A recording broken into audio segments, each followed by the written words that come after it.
Menantu Pahlawan Negara, Bab 51 sampai Bab 55. Bab 51 Pesta Pindah Rumah. Ternyata, ketika tadi pagi Ardika dan Luna pergi ke grup Agung Makmur, Desi juga ikut keluar. Kemarin, Desi bilang ingin mengadakan pesta pindah rumah untuk mengundang teman dan tetangga yang dulu untuk makan. Hari ini, dia keluar untuk mencari tempat. Dia tentu saja tidak berani pergi ke restoran Gatot Kaca. Desi pernah mendengar bahwa Hotel Puritama lumayan terkenal, jadi dia pergi ke sana. Ternyata, setelah ditanya, harga paling murah untuk satu meja mencapai 10 juta. Desi rencananya ingin memesan 20 meja. Kalau begitu, dia harus menghabiskan 200 juta. Itu hanya biaya pemesanan, tidak termasuk biaya minuman. Selain itu, tamu undangannya kebanyakan para parubaya dan yang sudah tua. Desi harus mengundang penyanyi untuk tampil dan meramaikan suasana. Dengan begitu, dia harus menghabiskan 400 juta. Desi tidak ingin menghabiskan uang sebanyak itu, dia pun bersiap untuk pergi mencari tempat lain. Pada saat ini, Desi kebetulan bertemu dengan rekan kerja di rumah sakit yang dulu. Rekan kerja itu dan keluarganya juga datang melihat hotel ini. Anak dan menantu rekan kerja itu cukup mapan. Mereka ingin mengadakan acara ulang tahun untuk rekan kerja Desi. Desi dan rekan kerjanya itu sempat berselisih. Ketika mendapatkan kesempatan, dia terus menyindir Desi. Dia bilang kalau Desi berlagak kaya. Ketika pulang ke rumah, suasana hati Desi menjadi buruk. Ketika Luna memberitahu kabar baik, Desi pun akhirnya tersenyum. Ayo makan saja, dia akan baikan setelah beberapa hari, aku sudah terbiasa selama beberapa tahun ini. Meskipun merasa sedih, Jaki yang duduk di kursi roda tidak bisa melakukan apapun. Luna tentu saja tidak nafsu makan lagi. Dia meletakkan alat makannya, kemudian berjalan ke arah kamar. Kenapa kalian masuk? Jangan ganggu aku tidur. Desi sedang berbaring dengan kesal di atas ranjang. Melihat anak dan menantunya masuk, dia pun menunjukkan ekspresi masam. Bu, kenapa kamu marah? Anak dan menantumu ini lebih hebat dari rekanmu itu. Lihat saja, aku sudah jadi wakil manajer umum. Ardika juga membelikan perabot seharga puluhan miliar untuk rumah ini. Luna memeluk Desi sambil tersenyum. Desi pun dibuat tertawa olehnya, dia juga mencubit pipi Luna. Luna tiba-tiba mengeluarkan satu kartu bank, lalu diberikan kepada ibunya sambil berkata, Bu, ini adalah hasil tabunganku dari masa kuliah sampai sekarang, sekitar 400 juta lebih. Kamu pakai saja untuk memesan tempat di Hotel Puritama. Aku mengadakan pesta pindah rumah untuk pamer, jadi nggak boleh menggunakan uangmu. Kita cari restoran kecil saja, orang tuamu ini masih punya sedikit tabungan. Desi yang merasa tidak enak segera mengembalikan kartunya. Bu, baguslah kalau kamu bisa berpikir seperti itu. Luna berkata, tapi, kita tetap harus mengadakan pesta pindah rumah di Hotel Puritama. Biar rekan ibu itu tahu, kalau anak dan menantu ibu juga hebat. Biar mereka merasa malu. Ibunya dipermalukan, jadi Luna tidak mungkin diam saja. Aduh, apanya merasa malu. Mereka membayar satu meja 20 juta. Meskipun kita memesan satu meja 10 juta, tetap saja mempermalukan diri sendiri. Desi melambaikan tangannya dan berkata, sudahlah, nggak usah ungkit lagi. Luna tiba-tiba merasa kecewa. Uangnya hanya cukup memesan meja seharga 10 juta. Bu, kalau mereka pesan satu meja 20 juta, kita pesan yang 40 juta saja, ucap Ardika. Desi memelototinya dan berkata, bicara apa kamu? Memangnya kita punya uang sebanyak itu? Ardika berkata, aku kebetulan kenal dengan bosnya Hotel Puritama, dia juga memiliki utang budi denganku. Aku akan menyuruhnya untuk memberikan diskon menjadi 10 juta per meja. Nggak usah membual, memangnya utang budi sebesar apa? Mana mungkin memberikan diskon 40 juta menjadi 10 juta. Yang ada kita malah dihajar. Desi dan Luna langsung memelototinya. Mereka merasa hal ini tidak masuk akal. Ardika memang sedang membual, karena dia tidak kenal dengan bosnya Hotel Puritama. Hamun, selapa suruh Ardika punya uang. Dia bisa menyelesaikan masalah ini dengan satu panggilan telepon. Dia hanya perlu membual dulu, agar ibu mertua dan istrinya senang setelah itu, Ardika akan menyelesaikannya. Serius, aku akan meneleponnya sekarang. Setelah keluar dari kamar, Ardika menelepon Jessica untuk memesan ruangan pesta besar di Hotel Puritama seharga 40 juta per meja. Tak lama kemudian, Ardika kembali berjalan masuk. Temanku sudah setuju. Hanya perlu satu panggilan telepon. Bab 52 Mantan Rekan Kerja yang Jahat. Serius, Desi masih merasa curiga. Namun, sebelum memastikan hasilnya, dia tidak akan menyangkal ucapan Ardika sepenuhnya. Sebelumnya, fakta sudah membuktikan bahwa banyak teman-teman aneh yang muncul tiba-tiba di sisi menantunya ini. Luna memilih untuk percaya pada Ardika. Gini saja, Ardika, nanti sore kamu temani ibu untuk memesan tempat di Hotel Puritama. Aku akan pergi ke lokasi proyek. Baik, Ardika pun menyetujuinya. Kemudian, Ardika keluar dari villa dan memanggil dua orang korps taring harimau. Sejak kemarin sore, satu tim prajurit mulai bertugas untuk keamanan kompleks Villa Bumantara. Ardika memberikan 2 batang rokok, lalu berkata, ketika istriku keluar, kalian harus ikut untuk melindunginya. Tapi, jangan sampai ketahuan kalau terjadi sesuatu, selesaikan sebisa mungkin. Kalau nggak bisa, telepon aku. Ardika harus menemani Desi ke hotel untuk reservasi tempat, jadi dia tidak bisa mengikuti Luna. Namun, Ardika juga tidak tenang kalau Luna pergi tanpa perlindungan.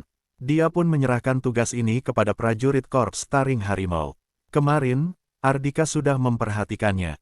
Dari Kapten Abdul hingga prajurit tingkat bawah, Korps Taring Harimau merupakan prajurit elit dengan kualitas militer yang sangat baik.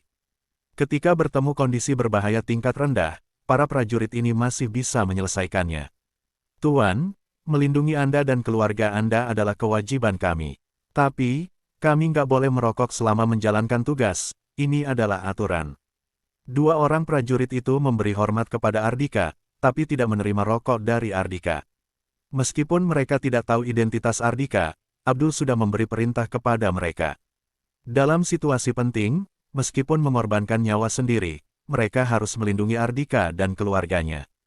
Baik, Ardika mengangguk dengan puas. Setelah memberikan nomor telepon kepada 2 orang prajurit itu, Ardika kembali ke Villa Cakrawala. Dia melihat Luna sudah berjalan keluar. Luna sama sekali tidak ingin berleha-leha selesai makan, dia tidak istirahat, melainkan langsung pergi ke lokasi proyek kompleks Prime Melati. Setelah Luna pergi dari kawasan villa, 2 orang prajurit itu segera mengikutinya diam-diam. Luna tentu saja tidak menyadarinya. Tak lama kemudian, Desi juga sudah keluar. Ardika membawanya pergi ke Hotel Puritama. Sepanjang jalan, Desi sangat menantikannya. Dia akan memesan ruangan dengan harga 40 juta per meja dan mempermalukan keluarga mantan rekan kerjanya. Namun, setelah sampai di depan Hotel Puritama, Desi mulai deg-degan. Ardika, kamu nggak berbohong, kan? Mereka benar-benar memberikan diskon dari 40 juta ke 10 juta untuk kita. Desi merangkul lengan Ardika dan ragu apakah mau masuk atau tidak. Desi tidak ingin dipermalukan lagi. Tenang saja, Bu. Mereka sudah setuju, kita hanya perlu masuk dan memesan tempatnya, jawab Ardika dengan percaya diri. Setelah merasa lebih tenang, Desi pun bersiap untuk masuk ke dalam hotel. Si Desi, kenapa datang lagi sore ini? Tadi pagi aku sudah bilang, kan? Kalau nggak punya uang, jangan datang ke tempat mahal seperti ini. Nggak ada gunanya juga. Pada saat ini, beberapa orang tiba-tiba berjalan keluar. Orang yang berbicara adalah wanita parubaya yang tampak seumuran dengan Desi. Dia berpakaian seperti wanita kaya dan memakai kacamata. Penampilan luarnya menunjukkan bahwa wanita itu memiliki kelas budaya yang tinggi. Sayangnya, ucapannya langsung menunjukkan sifat aslinya yang jahat. Dia bernama Novi Ayuni, mantan rekan kerja Desi. Di sampingnya ada suami, anak perempuan, menantu dan beberapa saudara serta teman lainnya. Novi, siapa bilang aku nggak punya uang?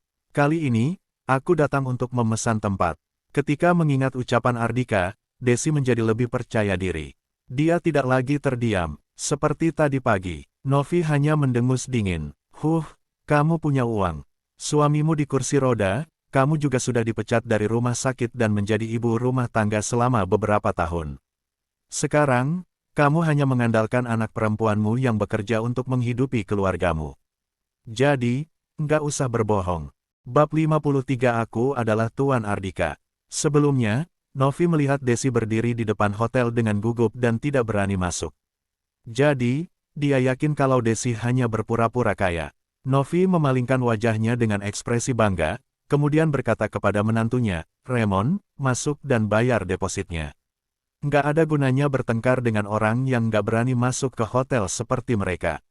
Cekak, di dunia ini, uang memang adalah segalanya. Baiklah, aku akan segera memesan tempatnya. Raymond tidak melihat Ardika atau Desi, tapi langsung masuk ke dalam hotel. Desi, kami masuk dulu. Novi berjalan masuk dengan sombong. Desi dibuat kesal oleh gaya Novi yang sombong itu. Dia pun menarik Ardika sambil berkata, "Menantu, ayo masuk dan pesan tempatnya. Kita pesan yang 40 juta. Baik, Ardika membawa Desi masuk ke dalam hotel. Di depannya, Novi dan keluarganya sudah memanggil pelayan hotel. Raymond berkata, tadi pagi kami sudah datang melihatnya, kami ingin memesan hall rezeki untuk besok. Hallnya masih belum dipesan, kan? Betul, Tuan Raymond. Besok hall rezeki masih kosong. Harga per meja 20 juta, minuman terpisah, ucap pelayan dengan sopan. Nggak perlu basa-basi, langsung bayar penuh di depan. Gesek kartunya. Raymond mengeluarkan satu kartu bank dengan sombong, pelayan hotel juga segera menggesek kartunya. Haha, menantuku memang hebat, 20 juta per meja, langsung dibayar tanpa ragu. Novi tampak sangat gembira. Dia berkata kepada anaknya, Yunita Piero, "Yunita, kamu benar-benar menemukan suami yang baik." Hehe, memangnya anak Desi bisa menemukan menantu seperti Raymond? Bu, kenapa kamu membandingkan mereka? Kamu nggak tahu, kan? Suaminya itu adalah seorang idiot yang baru sembuh. Kalau nggak salah, namanya Ardika. Seluruh orang kota Banyuli juga tahu. Yunita memiliki sifat yang sama seperti ibunya. Dia juga berkata dengan hina, jangankan menghasilkan uang, mereka sekeluarga malah harus menghidupi menantunya itu. Dia nggak ada apa-apanya kalau dibandingkan dengan Raymond. Hah, ada hal seperti itu. Novi semakin senang. Saat ini, dia melihat Desi mengikuti mereka masuk dari belakang. Seketika, dia kembali menyindir Desi lagi. Desi, kenapa kalian ikut masuk? Kalian ingin melihat ruangan 20 juta per meja semewah apa ya? 20 juta per meja, kamu masih berani pamer. Setelah mendengus dingin, Desi pun berkata kepada pelayan hotel, "Halo, aku mau reservasi Hall Utopia untuk besok. Yang harganya 40 juta per meja." Tadi pagi, Desi sudah melihatnya dan tahu bahwa Hall Utopia masih kosong. Novi sekeluarga pun tertegun. Desi ternyata mau memesan Hall Utopia dengan harga 40 juta per meja. Melihat ekspresi Desi yang percaya diri, mereka juga tidak yakin benar atau tidak. Pada saat ini, pelayan hotel berkata, "Maaf Bu, Hall Utopia sudah dipesan oleh Tuan Ardika besok. Di papan pengumuman sudah tertulis, Anda bisa memesan untuk lusa. Hall Utopia sudah dipesan." Desi terkejut. Ketika dia masuk, dia tidak sempat melihat papan pengumuman. Novi pun tertawa. "Haha Desi, aku masih penasaran kenapa kamu bisa jadi kaya. Ternyata Hall Utopia sudah dipesan, makanya kamu berkata seperti itu, kan? Kamu ingin berlagak punya uang, tapi sebenarnya masih miskin. Jadi, kamu menggunakan cara bodoh seperti ini. Di Hotel Puritama, hanya Hall Utopia yang punya meja seharga 40 juta. Kalau sudah dipesan, ya pasti nggak ada lagi. Dengan begitu, kamu nggak usah buktikan kepada kami lagi. Tujuanmu pun sudah tercapai." Raymond, Yunita dan yang lain juga ikut tertawa. Benar-benar konyol. Untuk seorang wanita parubaya, dia malah melakukan sesuatu yang begitu konyol. Ekspresi Desi langsung berubah menjadi jelek karena merasa malu. Pada saat ini, Ardika berjalan ke hadapan pelayan itu. "Aku adalah Tuan Ardika yang kamu sebut." Ucapan itu menarik perhatian Novi. Sekeluarga, bab 54 menamparkan Raymond. Meskipun mereka tahu Ardika ada di samping Desi, mereka sama sekali tidak menganggapnya. Melihat Ardika bilang kalau dirinya yang memesan Hall Utopia, Novi langsung mendengus dingin. "Desi, siapa ini? Jangan-jangan dia sama seperti kamu, suka berlagak kaya, ya?" Melihat ekspresi Desi sebelumnya, sepertinya tidak tahu kalau Ardika yang memesan Hall Utopia. Jadi, Novi mengira kalau Ardika berpura-pura menjadi pemesannya. Ketika mendengar ucapan Ardika, Desi baru sadar kalau Tuan Ardika itu adalah menantunya sendiri. "Dia adalah menantuku, Ardika Mahasura." Sambil merangkul Ardika, Desi menatap Novi dengan bangga. Apa hebatnya Raymond. Dia hanya sanggup memesan hall rezeki seharga 20 juta satu meja. Dibandingkan dengan Ardika, selain kenal dengan bos Hotel Puritama, bos itu juga berutang budi pada Ardika. Hall Utopia seharga 40 juta per meja, langsung didiskon hingga 10 juta. Ini yang namanya koneksi. Ardika, dia adalah Ardika. Siapa sangka, ekspresi Novi dan keluarganya langsung menjadi aneh. Mereka sudah mendengar cerita dari Yunita. Anaknya Desi menikah dengan seorang idiot. Desi, ini menantumu yang baru keluar dari rumah sakit jiwa, kan? Kamu bilang dia punya uang untuk memesan Hall Utopia, kenapa aku nggak percaya?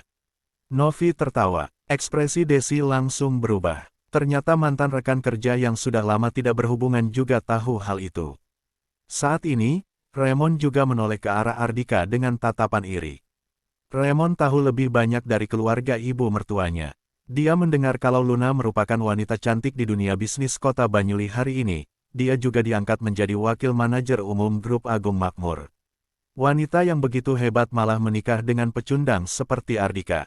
Benar-benar sangat disayangkan. Ketika melihat Yunita, meskipun tampil cantik ketika berdandan, dia adalah wanita yang jahat. Rasa cemburu tiba-tiba membakar hati Raymond. Raymond pun berkata dengan hina, "Bibi Desi, aku mendengar kalau menantu idiot ini nggak bisa menghidupi diri sendiri dan harus mengandalkan keluarga kalian. Aku sarankan lebih baik segera suruh dia bercerai dengan anak." Plak, sebelum Raymond selesai bicara, wajahnya tiba-tiba ditampar. Tamparan itu membuat Raymond terpental dan giginya juga copot beberapa. Tentu saja Ardika yang menyerangnya. Awalnya, Ardika tidak peduli dengan sindiran dari Novi dan keluarganya lagi pula, dia pasti akan membuat Desi bisa pamer di depan mereka. Namun, Raymond malah menyuruh dia bercerai dengan Luna benar-benar cari mati. "Raymond, kamu nggak apa-apa." Yunita langsung berlari ke arah Raymond dan membantunya berdiri. Setelah memuntahkan darah di mulutnya, Raymond pun memelototi Ardika sambil berkata, "Pecundang, beraninya kamu memukulku. Mulutmu itu pantas ditampar," kata Ardika dengan nada dingin. Ardika juga tidak menatapnya sama sekali. Novi tidak menyangka kalau Ardika masih berani melawan. Dia langsung berteriak, "Tolong, si idiot ini memukul menantuku. Menantuku baru saja memesan ruangan di hotel kalian, cepat usir idiot ini." "Betul, usir juga ibu mertuanya." Yunita dan yang lain ikut berteriak. Mereka ingin pelayan Hotel Puritama mengusir Ardika dan Desi, supaya bisa dipermalukan. "Tuan, kamu baru saja memukul klien Hotel Puritama, silakan pergi. Kalau enggak, kami akan lapor polisi," ucap pelayan hotel dengan nada dingin. "Aku juga klien kalian, yang akan memesan Hall Utopia," jawab Ardika. Haha, seorang pecundang yang nggak bisa menghidupi diri sendiri, masih saja mengaku memesan Hall Utopia. "Jangan bercanda, sudah ketahuan masih saja keras kepala. Kenapa sifatmu sama seperti ibu mertuamu?" Novi dan yang lain kembali menyindirnya. Raymond mengayunkan tangannya kepada pelayan hotel, lalu berkata, "Cepat usir dia. Aku tahu Hotel Puritama adalah bisnis milik keluarga Rimex. Kalau si idiot ini terus mengacau dan mengganggu bisnis kalian, kamu juga tahu akibatnya, kan? Ardika, ayo pergi." Mendengar bahwa Hotel Puritama adalah milik keluarga Rimex, Desi langsung pucat karena ketakutan. Dia segera menarik Ardika untuk pergi. Keluarga Rimex adalah keluarga kelas atas, Desi tidak berani menyinggung mereka. "Bu, tenang saja, nggak ada yang bisa mengusir kita," kata Ardika sambil menggelengkan kepalanya. "Apanya keluarga Rimex?" Ardika sama sekali tidak peduli. Ucapan Raymond membuat ekspresi pelayan hotel juga berubah. Pelayan hotel itu segera memanggil satpam lewat walkie-talkie. Tak lama kemudian, beberapa satpam sudah berlari kemari. "Cepat keluar, mereka sudah mengerumuni Desi dan Ardika." Desi tampak putus asa. Habislah, kali ini dia harus dipermalukan lagi. Kalau tahu begini, dia tidak seharusnya percaya pada Ardika. "Hentikan." Pada saat ini, suara teriakan terdengar dari luar. Beberapa orang juga ikut berlari mendekat. Bab 55. Terjadi sesuatu pada Luna. "Pak Yono." Pelayan hotel itu langsung membungkukkan badannya kepada pria parubaya yang berada di depan. Dia adalah manajer umum Hotel Puritama. Yono mengiyakan, kemudian berlari ke depan Ardika sambil bertanya dengan hormat, "Dengan Tuan Ardika?" "Ardika Mahasura." "Bam." Pelayan hotel itu tercengang. Novi dan keluarganya juga tercengang. Desi juga ikut tercengang. Manajer umum Hotel Puritama sedang membungkuk ke arah Ardika. Kali ini, mereka tidak salah dengar. Yono memanggil nama Ardika dengan lengkap. "Jadi, dia benar-benar Tuan Ardika yang memesan Hall Utopia. Ya, aku. Ardika mengangguk. Yono langsung berkeringat dingin. Orang penting seperti ini datang ke hotel untuk reservasi, tetapi hampir saja dianggap idiot dan diusir. Yono buru-buru minta maaf. Maaf, Tuan Ardika, ini kesalahan hotel kami, aku akan menghukum pelayan hotel kami. Ketika mendengarnya, pelayan hotel itu langsung ketakutan sampai pucat. Lalu, Novi dan keluarganya juga membelalakan kedua matanya. Mereka tidak menyangka bahwa selain memesan Hall Utopia seharga 40 juta satu meja, manajer umum hotel juga bersikap hormat kepada Ardika. Ini bukan masalah uang saya. Ardika malas memperbesar masalahnya, dia pun berkata, kami akan menggunakan Hall Utopia besok dan juga butuh penampilan musiknya. Tuan Ardika, Anda tenang saja. Hotel kami akan mengaturnya, jawab Yono dengan cepat. Ardika melihat ke arah Desi. Namun, pada saat ini, ponsel di sakunya tiba-tiba berdering. Ketika Ardika melihat layar ponselnya, ekspresinya sedikit berubah. Ternyata prajurit yang bertugas untuk melindungi Luna meneleponnya. Pasti terjadi sesuatu. Bu, aku pergi ke tempat Luna dulu. Kalau kamu butuh sesuatu, suruh Pak Yono yang mengaturnya. Aku akan menyuruhnya untuk membawamu pulang dengan mobil. Ketika mendengar sesuatu terjadi dengan anak perempuannya, Desi segera berkata, jangan pedulikan aku, cepat pergi. Ada apa? Tanya Ardika sambil berjalan keluar. Tuan, Nona Luna bertengkar dengan karyawannya dan tampak kesusahan, kami juga nggak bisa membantunya. Jadi terpaksa melaporkannya kepada Anda. Mendengar kondisi yang diceritakan oleh prajurit itu, Ardika pun menghela napas lega. Sepertinya, Luna tidak berada dalam bahaya. Namun, Ardika harus segera pergi ke sana. Lagi pula, urusan Desi sudah diatur dengan baik. Ardika segera membawa mobil ke kompleks Prime Melati. Pada saat yang sama, dia juga menelepon Jessica. Novi, menurutmu, menantuku yang lebih hebat atau menantumu? Di dalam hotel, Desi tampak sangat gembira ketika melihat Novi yang cemburu. Ardika memang tidak berbohong padanya. Dia ternyata kenal dengan pemilik Hotel Puritama. Hal ini membuat Desi bisa pamer di depan Novi dan keluarganya. Apa yang kamu banggakan, Desi? Meskipun menantumu hebat, dia juga seorang tukang pukul. Hati-hati anakmu mengalami kekerasan rumah tangga.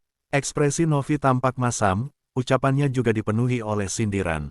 Kamu berani mengutukku. Ardika tidak gila. Desi sangat marah. Dia pun melihat ke arah Yono dan berkata dengan kesal, Pak Yono, usir keluarga ini dari Hotel Puritama. Baik, setelah mendengar Yono mengiyakan tanpa ragu, ekspresi Novi dan keluarganya langsung dipenuhi keputusasaan. Sebelumnya, mereka yang ingin mengusir Ardika dan Desi dari Hotel Puritama. Siapa sangka mereka langsung terkena karma. Ketika Yono akan memberi perintah kepada Satpam, seorang pelayan hotel berlari kemari. Pak Yono, Tuan Muda Peter memanggilmu. Peter, Yono terkejut dan berpikir kenapa Tuan Muda itu datang. Yono bekerja untuk keluarga Rimex, jadi dia tidak berani menunda.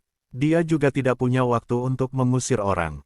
Nyonya Desi, mohon tunggu sebentar. Aku ada urusan lain, sebentar aku akan datang untuk membahas detail acara besok. Selesai berbicara, dia segera berlari pergi dan datang ke sebuah ruangan besar. Selain Peter, di dalam ruangan itu juga ada beberapa anak orang kaya yang pergi menemani Peter untuk menyatakan cinta. Mereka sedang makan dan minum dengan ceria. Ketika meninggalkan grup Agung Makmur, mereka datang ke sini untuk makan siang. Tuan Muda Peter, Yono berjalan mendekat dengan hormat. Peter melirik ke arahnya dan berkata, Hall Utopia direservasi oleh pria yang bernama Ardika.